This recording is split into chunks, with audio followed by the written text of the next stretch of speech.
Hello everyone, welcome back. We are revisiting set 6, the beginning stages here. We've had a couple events, and I'm going to cover one that I actually played in that I did reasonably well with this past weekend. It was actually a 4-case event at Southside Gaming in southeastern near Miami, Florida. Shout out to them. Amazing event.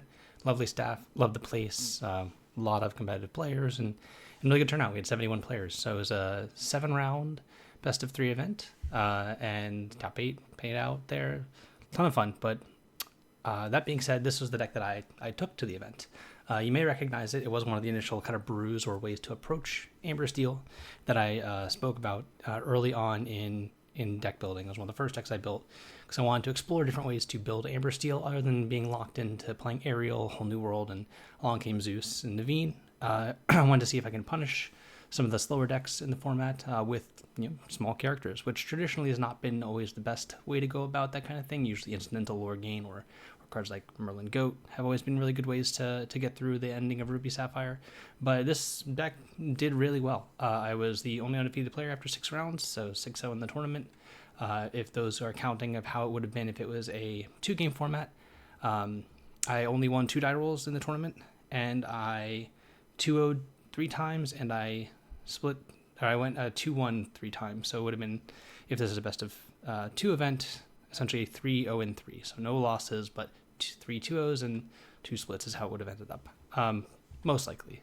There are variables in that equation depending on who went first in which game. If they went first the second time, I won game 2, or if I won if I won going second in game 1, I would have gone first in game 2. So it may have changed the outcome at that point. But a lot of factors in that whole thing, but not really too much to concern ourselves with. But I'm going to go in a deep dive in the deck here, and then in the secondary video here, once we've gone through the deck, and I'm going to actually do a little bit of kind of review of the matches itself. It was streamed, so the entire event was on the Southside Gaming Twitch page. I believe it's just was Southside Gaming. Yeah, Southside Gaming is all one word.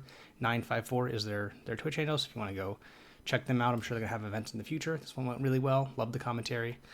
First to 20, doing commentary the whole time, and I'm sorry I don't catch the name of the other individual doing commentary there, but they were lovely. Talked to them a lot. Met a lot of people, so a lot of names are always escaping me. That's how it goes. But let's dive in. Broke this down by how I feel like the cards kind of grouped together, how you should look at the deck and different aspects of the deck together. So let's just start off here with kind of slide number 1, really is how you look at it. And briefly, the name Diggy Diggy Hole is a reference to an old video called Diggy Diggy Hole, where it's dwarves who are mining things. They build the thing and they sing the song. It's kind of fun. You can look it up on YouTube. It's got several million views. But I thought it was fun. That's what I wanted to call the deck, so that's what it's called. Deal with it. Here we are. No stranger here. One of the main reasons to play Amber and Steel together is these 12 cards, or 3 cards, but 4 of each of them. It's very hard for me to imagine a world where playing less than 4 of each of these 3 cards in this color pair is correct. I think we even saw a Stars of the Games 2K event this past weekend, which was still set 5, unfortunately, for those who are in attendance. I think it was a Mufasa build of Steel Song, or of Amber Steel, but they actually did include Storm and Strength. They just had some misses in their deck, and that's fine. Mufasa is still a very powerful card. The rest of the deck is still pretty powerful, and if you feel like you can't afford to miss, you can just not play Mufasa and play something else in that turn. But these cards are kind of, been here since set 2. They're actually all in the same set. It's kind of insane to think of how good set 2 actually is. If you look at the cards that are played now and how many of them actually just came out in set 2, and it's Cinderella, Storm, Strength, Hiram, Popsicle, Goat, Rabbit, Fox, Snake, Prince John, Bucky was banned or altered in some kind of way. Tons of cards in set 2, Medusa, or I guess not Medusa, but Tremaine, things like that. That whole nature of cards, all set 2, super powerful set. Hasn't really left the metagame here since, and if there ever was going to be any type of rotation where they wanted to maintain some of the key parts of the game, I'd imagine they do similar to what Hearthstone did at one point in time, where they kept just the base set, the core set, and then rotated the supplement sets 3 at a time. That might be one strategy they take in the future if they decide to explore rotation, but no information on that right now. Of course, I don't know anything about it, but anyway, these 3 cards kind of here to stay. It's going to be really hard to argue with me about playing less than 4 of these in this format, in this game, if you're playing these 2 colors together. They're just too good. They help win on the draw. That's the best part about Cinderella, is it lets you catch up going second. And it's really a test to the format. Most of the cards you'll see included in decks actually do have Cinderella and Storm Rager Hunt in mind. That's what they should or shouldn't be playing as far as up their curve. Later cards in the game that cost more than 2 or 3, that have less than 3 willpower, really kind of pushed out of the metagame. So super powerful. Not much more to say about this here, but we are going to go into the next kind of section of the deck here, where I like to call them these are your win conditions. These are the ones that win the game. They all quest for more than 1. That's really what we're focusing on here. The aggressive part of this deck. This is an aggressive deck. It is not a mid-range deck. It can play like one at times, because every deck needs to have the ability to make use of a lot of ink later in the game, or they kind of peter out and kind of lose some steam there. But these are the cards. These are the cards that get you the most lore as fast as you can, and a lot of them do kind of have a lot of willpower. Daisy Duck has been with us since the previous format. I didn't really like it too much then, but I do think that now, with a lot of the tools that we have and how the format's kind of shaping up, I do think Daisy Duck's pretty good inclusion, especially in this version of the deck. Traditional Steel Song that plays a whole new world. Daisy Duck's a card that if I could guarantee I never had to play it in my deck, or have it in my opening hand, I would probably play it. But the fact that you are kind of priced into playing it when you may want to set up shift lines, you'll note there are no shift lines in this deck. There's no cards with shifts. There's nothing to put A plus B together. They're all just individually powerful cards, and you try to make use of them the best you can. So Daisy Duck, totally fine. This deck's at 16 uninkables, all things included, which I think is a safe number. Not too much, not too little. So you get some power points in on your curve where you really want to play some cards that are pretty impactful, and also don't have too much restriction when playing out a normal game plan on turns 1 through 4. So love Daisy. Lilo, one of the new additions. We'll highlight that in actually a game we'll see in a bit. I'm going to go over the top 8 match, which I actually lost. Lost in the top 8, but still, it was close. I don't think I had the best of draws, but we'll get into that later. But Lilo was fantastic. Hard for a lot of the Ruby decks to deal with. It is not always the best against some of the Steel decks, and that's fine. You just need to know when she's actually supposed to be ink and when she's actually supposed to be held and kind of played, or even discarded. Sometimes you discard it for value in dock. You don't have to play it out, but more often than not, you still kind of want to play it out rather than discard it. It's not really the same as other games card advantage may seem, where you get to bring it back, because as an exerted 1/2, it actually doesn't have much value at that point. Its main purpose at that point is to be protection against cards like Be Prepared. Sisu, a little bit more of a problem. Be Prepared, a little bit better, but also against other decks that use removal to kill characters more so than challenging, like Blue Steel. Lulu's pretty good there too. They can, of course, have Tinkerbell and things like that, but it involves them having a lot more things go right for them in the early game. Piglet's Piglet, a great card, works with Smee. Piglet and Smee are kind of a tag team, which I do like. Piglet was fine. I think if I'm going to change anything in the deck, I may remove 1 copy of Piglet for something else. I'll get to that again later. Mainly for curve considerations, just because this deck actually has 22 drops, which is unheard of for, this game. This game doesn't really have that many good 2-drops, but this set, we really got a plethora of them added to the aggressive kind of color pair or aggressive slanted cards. Smee is great. Lawrence, very aggressive, dodges a lot of removal, trades really well. Makes it so that your opponents, if they try to challenge some of your characters, you can usually take it out and keep your character in play on turn 3, which sets up, other cards in the deck, which we'll get to here. Rapunzel, more often than not. But these are the questers. These are the ones that win the game. Get a lot of these in play early, and you should be fine. Next up is more the versatile cards, the ones that kind of offer you flexibility in what you do. And big fan of these here. So Calhoun, a new inclusion. It is uninkable. It is a 3/2, but it survives, again, that Cinderella test, the Cinderella strength test. I also had a situation where my opponent was trying to play, essentially, grab your sword and Tinkerbell in the same turn, where it's usually that clears most boards, but actually just doesn't even kill Calhoun. Doesn't kill my 2-drop. The Tink Swords plan is not really great there. But Calhoun was pretty great. It's definitely a good card to have in play against Steel. They have a hard time killing it most often. Certainly they can. You double sing a Storm with Ursula, kills it. A bigger strength, the Zeus, all those things. But again, it is a 2-drop character. It is, very strong because it trades with Fox. It doesn't let it kind of just get eaten. Quest for 1 is fine, but it makes combat really miserable for your opponent. They really can't afford to quest too much, because you then get to quest for or get more lore out of challenging, and it's more often than not you're going to have your character survive. But it was impressive all day. I will kind of say I played against, I think, 2 Amethyst Steel, 2 Blue Steel, Ruby Amethyst. There was one other matchup I played in the Swiss there, and then Ruby Sapphire in the top 8. But I played against primarily Steel decks, which I do think that Steel is just going to be as good as it always has been, whether it be blue steel, purple steel, green steel, or amber steel. Basically everything except for ruby steel will be played in this format, I believe, just because that color pair lacks much card draw. All the other decks do have card draw inherently in some way, so usually the best removal paired with a lot of different card draw options. Solid option for winning games. So I think Calhoun's going to see a lot of play. I would not really want to cut it. The only reason I could see cutting it in any kind of way, maybe down to 3, is for inkable considerations, but it wasn't too big of an issue the entire tournament. It can come up, but more often than not, Calhoun's just great in play. Hard to deal with, so. Pete needs no introduction. Rapunzel as well. Rapunzel's great in this deck. Tons of willpower. Specifically as well with Pluto, which next to it, which I called the best deal card in the set. I still do kind of think it's the best deal card in the set after playing this tournament. I saw it in a lot more decks than I actually thought I would see it too. Some blue steel decks were playing it just to defend. I have other versions of blue steel as well, which I like Pluto a lot in. Pluto's done a ton of work kind of setting up things and protecting your advantage there. And yeah, it's a super appealing card to also just deal with opposing locations because it has, you know, a bunch of willpower, or a bunch of strength when it's fully healed, and you do have Rapunzel to heal it up if you need to.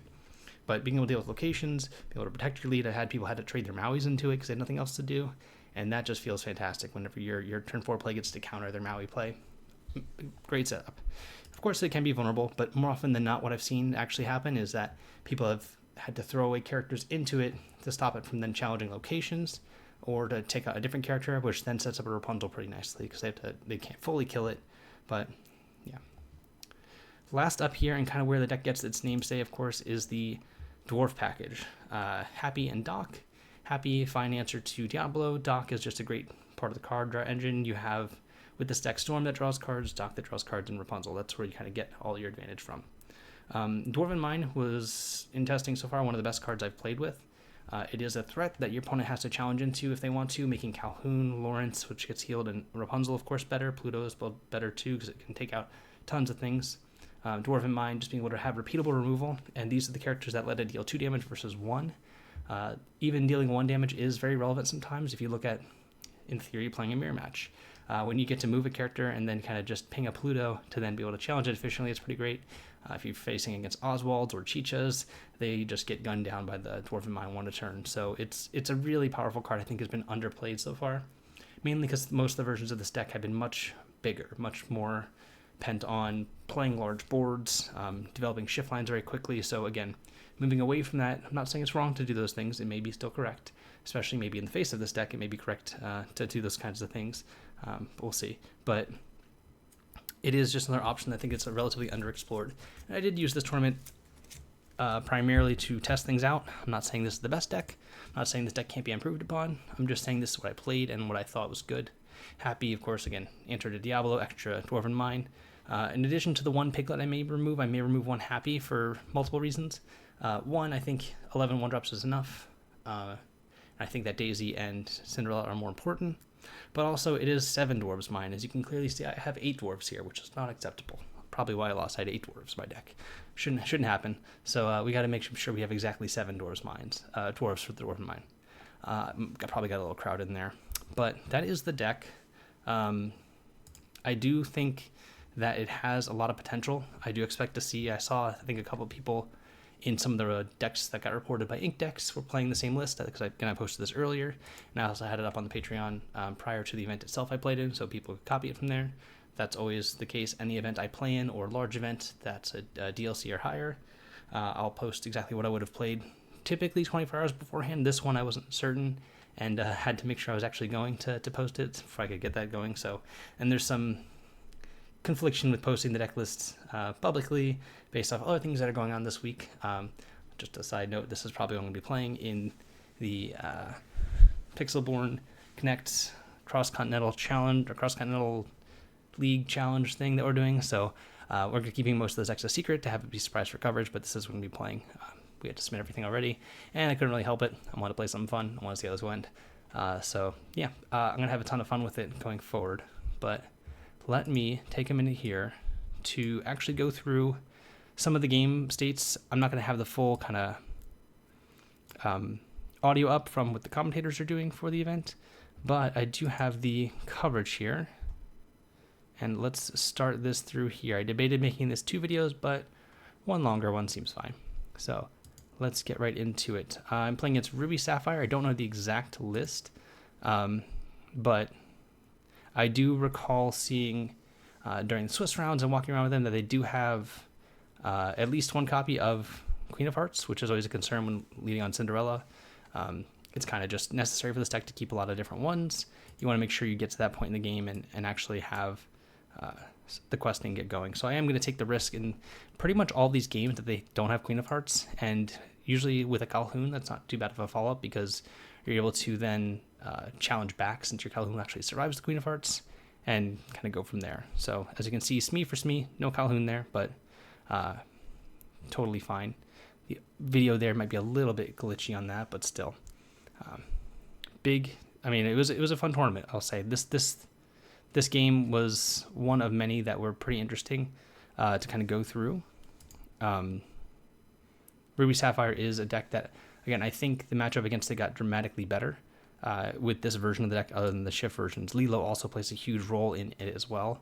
And some of the early decisions there are really what I want to highlight. So even though sometimes I can, bet that my opponent has a Cinderella here, my hand actually contained a copy of Piglet and Rapunzel.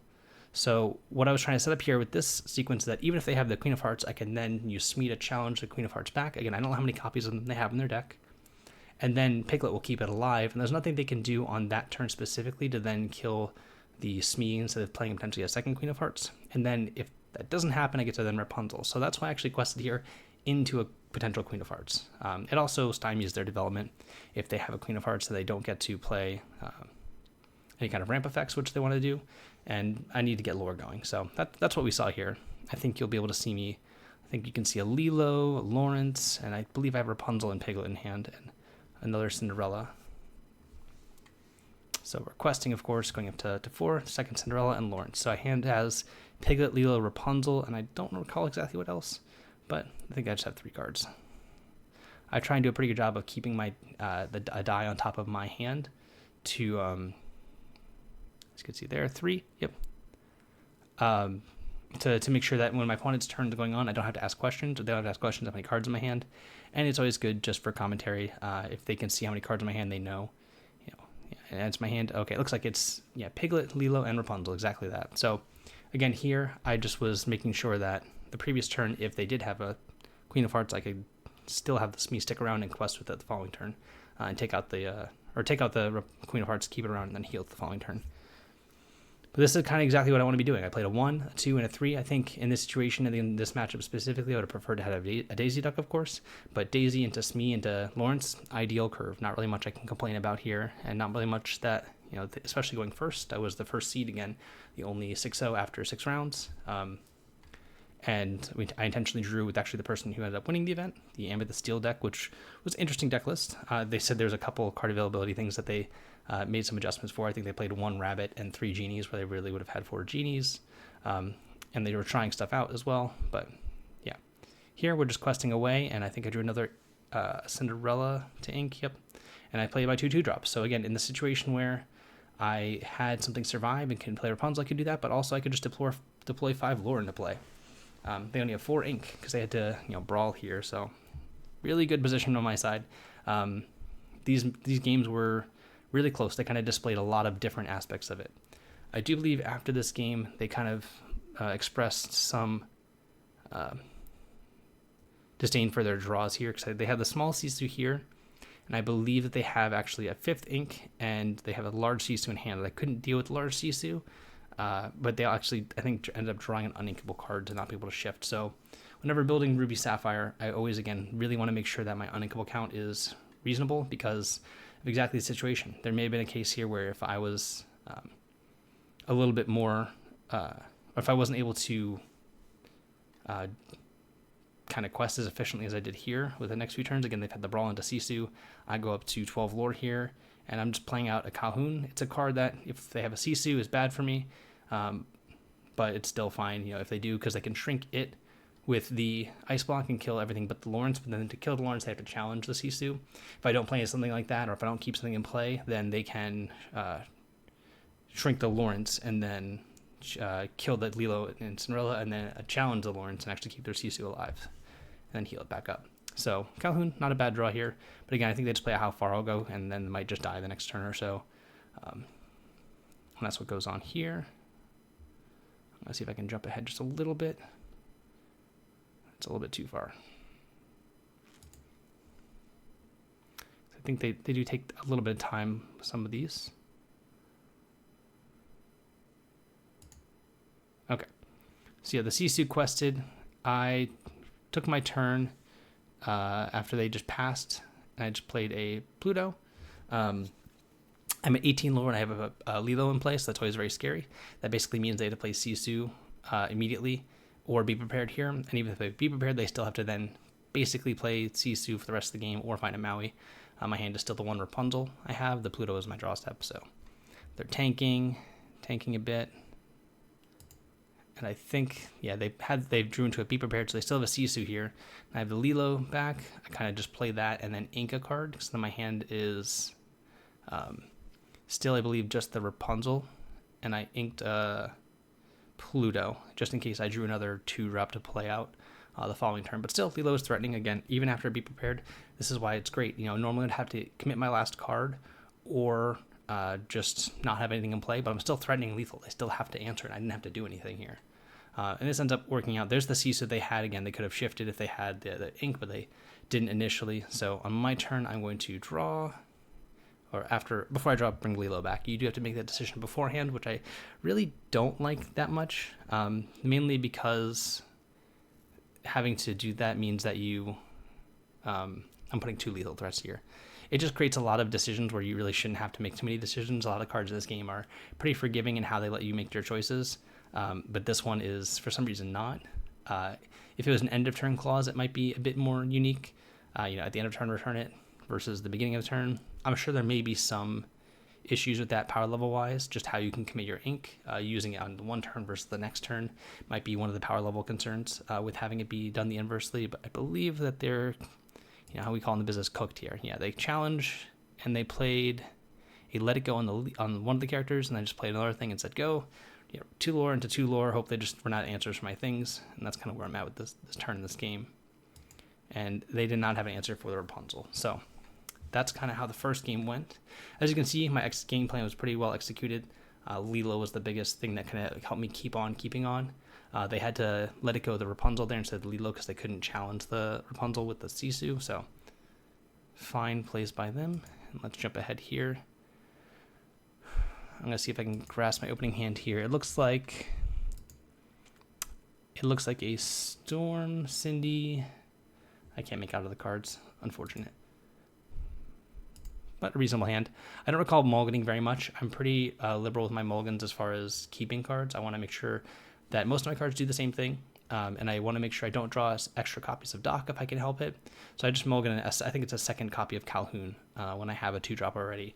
The key things to look for in your mulligans are 1-drops. You have to have at least 1. Other ones can be ink. And if we look back to the deck list, you can refer to that. There's actually a lot of 2-drops, and that's one of the considerations for cards that I may want to change. There's only 2 copies of 4 of 3-drops and 4 of 3-drops. 4 of 4-drops. There's only 2 cards that cost 3 and 2 cards that cost 4. 4 of each of those. And I might want to make so that I have a more powerful 3-drop in the deck to complement the 8 that are already there.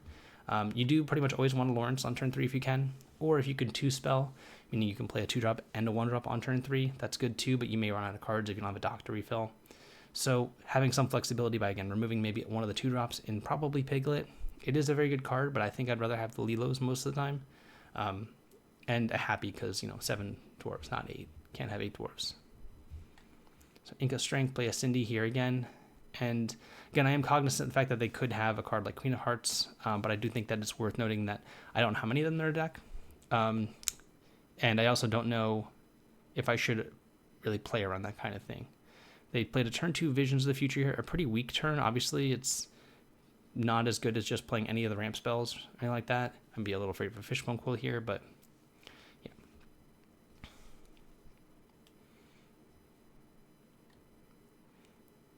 All right, let's see if I can jump ahead here. I play a Smee, then Quest, thinking I do have a Storm in my hand, and I think a Rapunzel and a Doc. And they didn't have much of a good turn here, And I'm not too afraid of a Queen of Hearts here, although I think that's what does end up happening.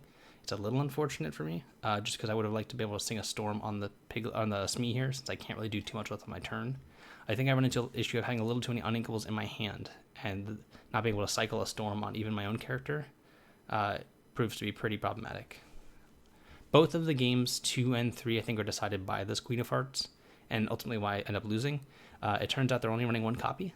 I was cognizant of potentially playing around it when I thought they had more than one copy, but I drew a second copy of Storm here, which is probably the worst card in the deck to draw.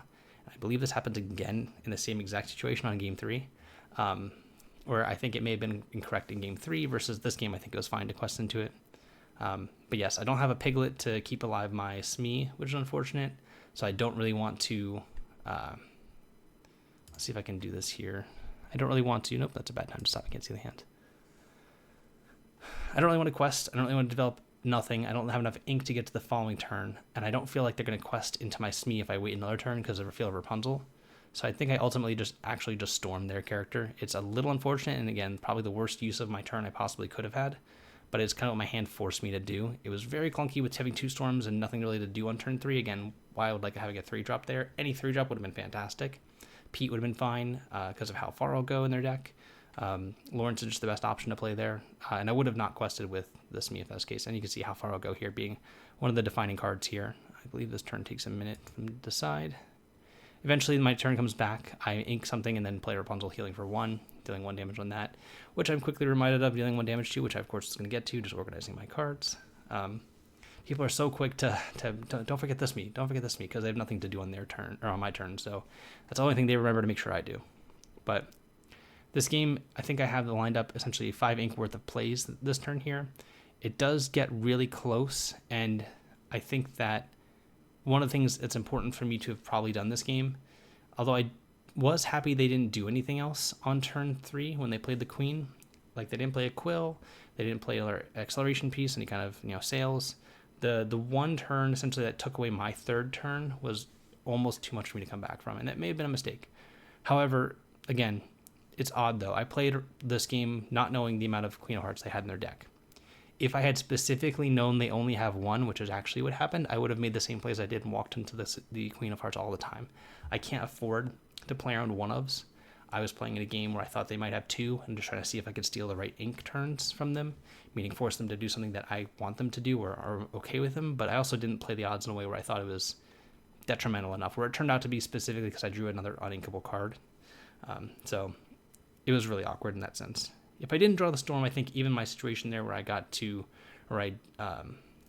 essentially just took my turn to Storm would have been fine. I could have done something else besides that, but it's because I played another one. Yeah, and this CC on the Rapunzel is pretty devastating there. Rapunzel was great because it drew a card, but just getting annihilated there by a 3-cost 1/1 that they got to develop their board and now threaten CC at all points, really backbreaking. And of course, I don't have a Singer in play for the other Storm that's in my hand here stuck. So I take this turn. Looks like there's a Lawrence, I believe a Calhoun, another Storm, and a Smee. Is it Calhoun?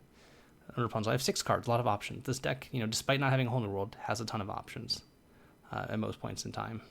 Yeah, there's a Calhoun, Smee, and Lawrence. I'm probably going to play the Calhoun over the Smee just for inkable counts. The rest of my hand is a Storm, a Rapunzel, and one other card here. Yep. Ink the Smee, play those 2 threats, and pass. And again, I probably would have preferred to play the Smee here, but the Calhoun's kind of mandated because of the uninkable count. Not to say that I think Calhoun's not good enough to play. This is a matchup where it might be at its weakest in some ways, but it is very important to note that, again, that this is the first time I played against this deck in this tournament. I played 7 other rounds, or 6, technically 7 other rounds, and all except for one of them were steel decks. So Calhoun was pretty great the entire tournament, even if it didn't look that way in this game. They have this here, taking their time, and they just be prepared to board away. My next turn is very weak. I had a Dock. That was the other card I had. I had a Storm and a Dock. So my hand was Storm, Dock, and Rapunzel. And my draw step was actually a second copy of Dock. So what I did that turn, when I had Storm, Dock, and Rapunzel, and I had 5 ink, was actually just play a Dock, don't use the ability, and storm my own Dock. It was a very weak turn, mainly because I couldn't have anything else to do. I didn't want to just play my Rapunzel out and play my Dock out because I couldn't. I had other Docks on inkables. If I could have emptied my hand and then done that, I would have. But as it stands, I had just the Rapunzel, and ended up not getting any value out of the Rapunzel because they used their popsicle to heal my dock. Pretty telling. I quest here because I would love it if they used Tamatoa to challenge. Drew 2 more cards, and I have a Smee, it looks like, and a Mine. I think I played the Smee out here. I can't really play scared of a... I don't really want to ink my Smee and then move my Mine, mainly because they have the ability to heal pretty well. So I just need to get more lore into play. Right now I'm starting 6 lore in play, and I have the Mine in hand. Still need some help to really get back in this game. Tamatoa is pretty scary, but for me to make Mine matter, it's going to be pretty difficult. And while you could argue that Mine is good through a Be Prepared or a Sisu potentially if they have an Ice Block, that's fine and all, but I really just need to get more value out of the characters I have while I can. And I think every turn that goes by is going to be harder and harder, while the damage from the Mine isn't doing very much. I do have, again, Mine and Lilo to kind of help grind in the mid to late game when you don't have anything else going on. But their turn here involves just playing a Sisu, which they drew. I brought back my Lilo, so they took care of both my docks, and my Smee lives there. So we have a Happy and a Mine. So Happy and Mine being played. Happy, again, very underwhelming. Wish it was almost any other card in the deck. Happy's fine, but it's not ideal. Here, interesting to note, I'm questing obviously to 10, and I'm actually not moving the card that deals 2 damage. I'm only moving the one that deals 1 because they have the popsicles going, where if I deal 2, it's going to maximize the amount of damage they can heal. And I want to save the 2 damage for it to potentially actually matter the following turn, where if they leave my Happy in play, use the Sisu to challenge, and leave the Mine in play, I can use actually Happy moving to the Mine and Happy challenging the Sisu to take it out. Where if I did it the other way around, I wouldn't be able to move the Happy there at all, and it wouldn't deal 2, and only deal 1. So unlike a lot of locations and a lot of decks that play locations, having your characters at locations is actually a bad thing. I don't really want them to be there. I want them to be able to move there, not actually be there. So that's why you see me only deal 1 to the Sisu instead of I know I could deal 2 if I wanted to. But, yep. Moving on here, they have a Maui Shark is what they play. They play on a popsicle, drew a card, and they just play the Shark, took a bit to play it, and are thinking about what to do here. I believe they use their Tamatoa to challenge. Trying to remember exactly what happens here. The Lilo is something they want to take out. They just can't prevent me from getting lore. The game's getting a little out of hand here. I really need to immediately draw another dock to have any chance. Essentially a dock into something else that draws cards. So maybe a dock into a Storm, into a Rapunzel. But this point of the game, they had the Be Prepared into Sisu, or maybe a Sisu Be Prepared. I don't remember which one it was. But having multiple sweeper effects, 3 or more, is a little bit difficult at times to come back from, especially with Sisu. So they take out the Smee with the crab. Again, it's a win for me if the crab doesn't challenge, and they actually sing "Let It Go" on the Lilo, which is unfortunate. It's a way to deal with it. I think they're only playing 1 Let It Go. They gain a lore with the Maui. Started my turn to go up to 11 lore from the Mine. And again, I'm playing with just essentially nothing else in hand. And they're healing the Sisu, which I don't quite understand, because I have it killed in play on board. Kind of what I was talking about, leaving the Happy away from the Mine actually lets me deal 2 damage on a turn that actually matters, when I can actually take something out. So they ink a Quill and I think pass. So we gain a lore up to 11. I'm both keeping track on the little life thing and on the life pad. So we deal 2 here and then challenge because they have to get something off the board. I don't think we're winning this game, but it's good to always play correctly. And again, that is one of the key points in this game here I want to note. And Piglet's there.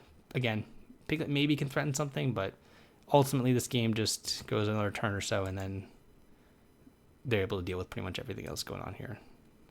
The Mine's gone because the Maui Shark takes it out. I draw my cards, another Piglet, and pick up our cards. So, all right, let's go back here. So Cindy again. All right, I'm going first. Game 3. I'm going first. It's fine.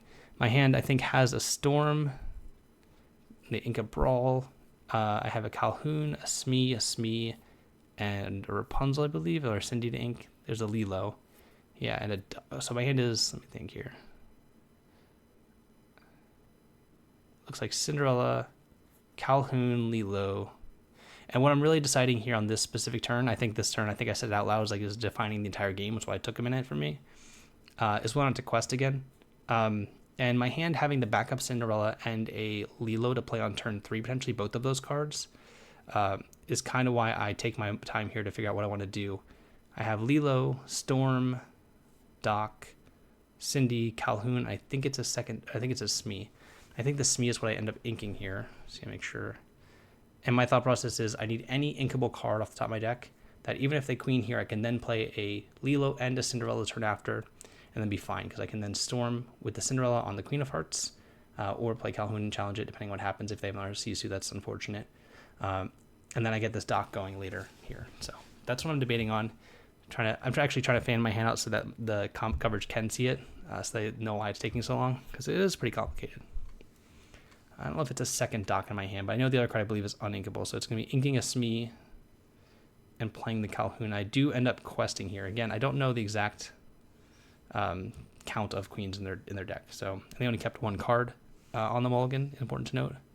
In this decision, only keeping one. Yeah, so my hand is second Cindy backup, Doc, Storm, Lilo. So I have 4 cards. Cindy, Storm, Lilo, Doc.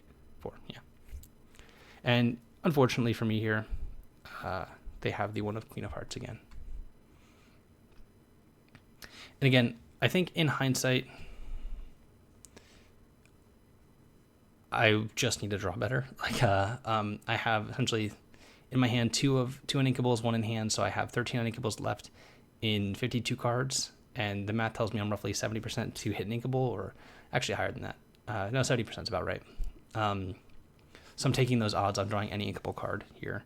And also those odds are playing against the odds of them having a queen. And I unfortunately draw, I think, what's the worst card in the deck, which is a second Let the Storm Rage on. So yeah, this game kind of falls apart from that turn specifically. Any inkable card, I can go Lilo and Cinderella and just, ink whatever card I drew. Doesn't matter, it could be Rapunzel.